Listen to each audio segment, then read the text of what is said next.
अस्सलाम वालेकुम। 10th class बच्चे कैसे खैरियत से हैं? आज हमारा नेक्स्ट एक्सरसाइज देखें, एक्सरसाइज 3.2। ठीक है, 3.2 बच्चे और 3.5 ये दोनों एक्सरसाइजें सेम है।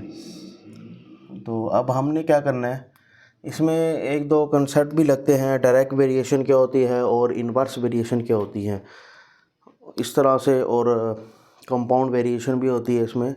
डायरेक्ट वेरिएशन ये होती है कि अगर एक चीज़ बढ़ेगी तो उससे के साथ दूसरी चीज़ भी बढ़ जाएगी। ठीक है, अगर एक क्वांटिटी को हम इंक्रीज़ करें तो दूसरी क्वांटिटी भी क्या हो जाएगी, उसके इंक्रीज़ हो जाएगी। और इन्वर्स वेरिएशन क्या होता है कि अगर एक क्वांटिटी बढ़ा रहे हैं दूसरी कम हो जाएगी, या अगर एक को कम कर रहे हैं दूसरी उसके अल्टरनेट क्या हो जाएगी, वो बढ़ जाएगी। तो इसको क्या कहते हैं, इन्वर्स वेरिएशन कहते हैं। इसमें ये दो डेफिनेशंस भी हैं, वो अपने बुक में आपको मिल जाएंगी, आपने वो तैयार करनी है। हम अपने क्वेश्चन की तरफ आते हैं। क्वेश्चन कुछ यूँ है, कहता है if Y varies directly as X, Y varies directly as X, तो मैं इसको यूँ लिख सकता हूँ वाई डायरेक्टली एज एक्स। ठीक है ना, वाई डायरेक्टली एज एक्स मतलब अगर वाई को बढ़ाएंगे तो एक्स भी बढ़ेगा, वाई को कम करेंगे तो एक्स भी कम हो जाएगा। ये कुछ इस तरह से स्टेटमेंट गिवन दी हुई है और इसने कुछ वैल्यूज़ दी हैं। कहता है कि वाई इक्वल टू 8 है और एक्स इक्वल टू 2 है। ठीक है, यहाँ तक अभी हम सॉल्व करते हैं इसको। अब हम जब हमें पता है कि इसको हटाते हैं डायरेक्टली को, तो क्या होता है, एक कांस्टेंट टर्म्स हम इंट्रोड्यूस करवाते हैं विच इज़ के, विच इज़ के। ठीक है जी। अच्छा, अब हमने के की वैल्यू निकालनी होती है। के की वैल्यू निकाल के हम इसको दोबारा इसके अंदर डालेंगे, इसको इक्वेशन नंबर 1 का नाम दे दें। ठीक है, तो के क्या आ जाएगा यहाँ से, Y over x.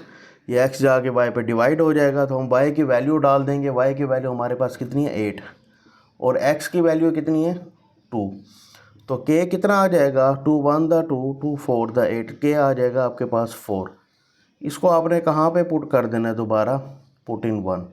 Y equal to 4x, Y equal to 4x। बच्चे एक ये रिलेशन बन गया आपके पास। ये पार्ट नंबर 1 का आंसर भी आपका यही है। ठीक है, उसने भी यही कहा था, कहता है कि find y in term of x। आपने y को फाइंड करना है, लेकिन y किस में होगा, इन टर्म ऑफ x में होगा आपके पास। ठीक है, x की सूरत में ये आपके पास y इक्वल टू 4x आ जाएगा। दोबारा देखें, इसमें हमने अभी तक ये डाटा जो लिखा है वो ये है कि if Y varies directly as X, ये लिख लिया। इसको हटाएंगे, के कांस्टेंट आ जाएगा। के निकालना चाहें तो एक्स को उधर जाके डिवाइड कर दें, वाई की वैल्यू रिटर्न करें और एक्स की वैल्यू को रिटर्न करें, सॉल्व करें, के की वैल्यू आ जाएगी। फिर के की वैल्यू आपने 1 के अंदर पुट करके आपने वाई इक्वल टू 4x आ जाएगा।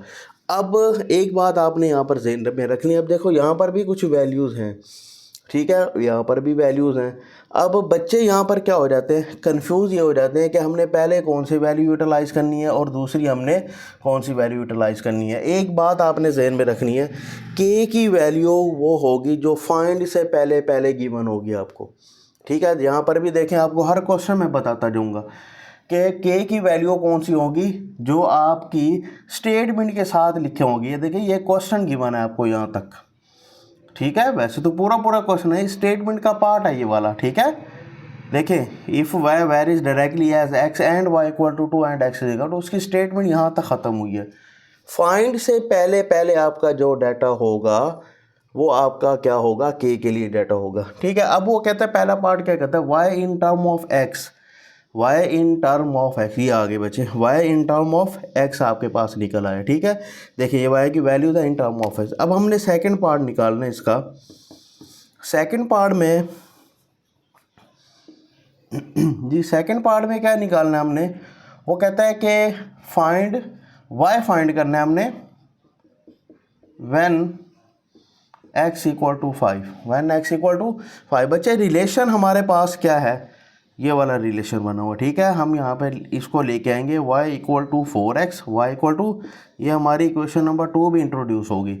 y इक्वल टू 4x है। अब देखें यहाँ पर बच्चे हमने y निकालना है, तो x की वैल्यू रिटर्न कर दें, कितनी आ जाएगी 4, तो y आपके पास कितना आ जाएगा 4 5 द 20, 4 5 द 20, ये आपके पास आंसर आ गया। ठीक है, अब हमने पार्ट नंबर 3 निकालना है।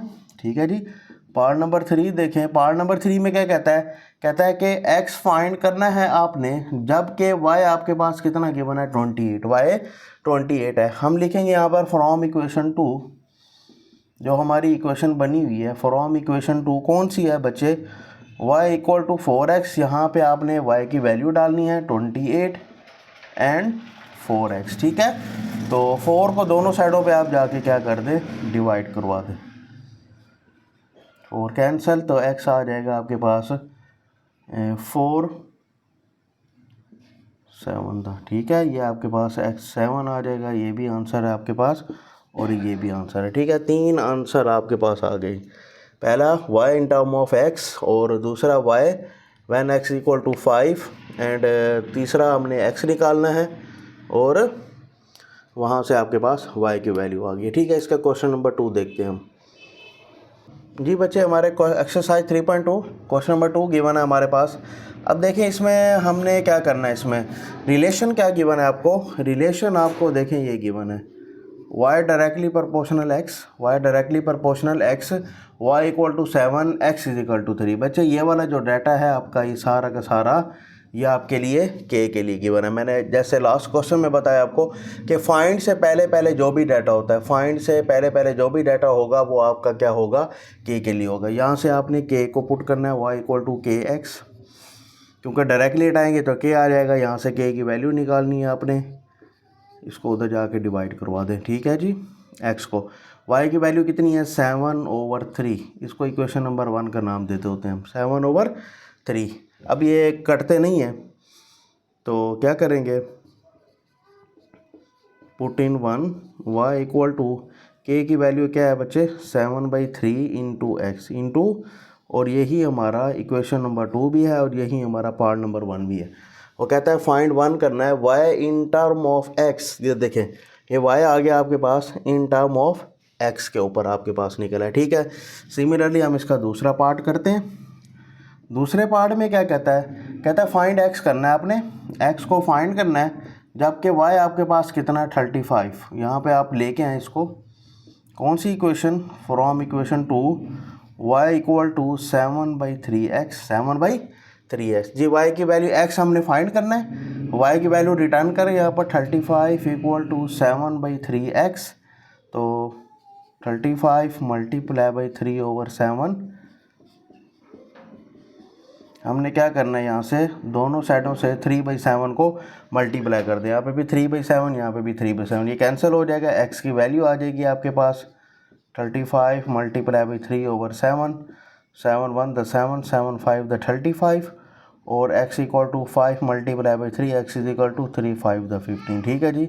यहाँ पर बच्चे एक मिस्टेक होती है, ये कैलकुलेशन में ना बच्चे इसमें काफ़ी मिस्टेक कर जाते हैं। आपने इसकी कैलकुलेशन को बार बार प्रैक्टिस करेंगे तो ये सही हो जाएगा आपके पास, ठीक है। इसी पार्ट को दोबारा देखते हैं। वो कहता है कि x फाइंड करना है, y 35 है, ठीक है।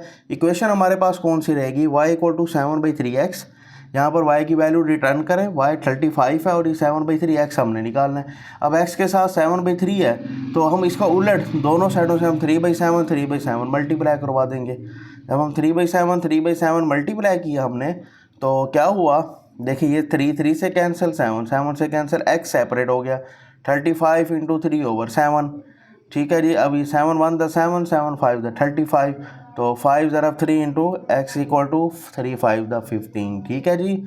अगले पार्ट में क्या कहता है, इसी में दो पार्ट में कहता है x फाइंड करना है जब y 35 है एंड y फाइंड करना है जब x, अब हमने यहाँ पर y फाइंड करना है जबकि x आपको गिवन है 18, x आपको 18 गिवन है। यहाँ पर आप अगेन लेके आए from equation 2 y equal to 7/3x, y find ही करना है हमने, ये ऐसे रहेगा 7/3, x की वैल्यू आपके पास कितना है 18, x की वैल्यू यहाँ पर 18 है, ठीक है जी। 7/3 मल्टीप्लाई बाई 18, 3 1 द 3, 3 6 द 18, और 7 multiply by 6, y equal to 42, ठीक है जी। ये y की आपके पास क्या आ गई, ये वैल्यू आ गई, ये आपके पास x की वैल्यू आ गई, और ये आपके पास in term of this value आ गई, ठीक है। तो बच्चे ये आज का आपका क्वेश्चन है, 3.2 कंटिन्यू रहेगी। आपने सेम इसी तरह के क्वेश्चन है, आपने इनको बार बार देखने हैं, इनको प्रैक्टिस करें तो आगे मेरे ख्याल में 3.2 में और 3.5 में कोई आपको प्रॉब्लम नहीं रहेगी, ठीक है। तो आज के लिए इतना ही काफ़ी है। अल्लाह हाफिज़, अस्सलाम वालेकुम।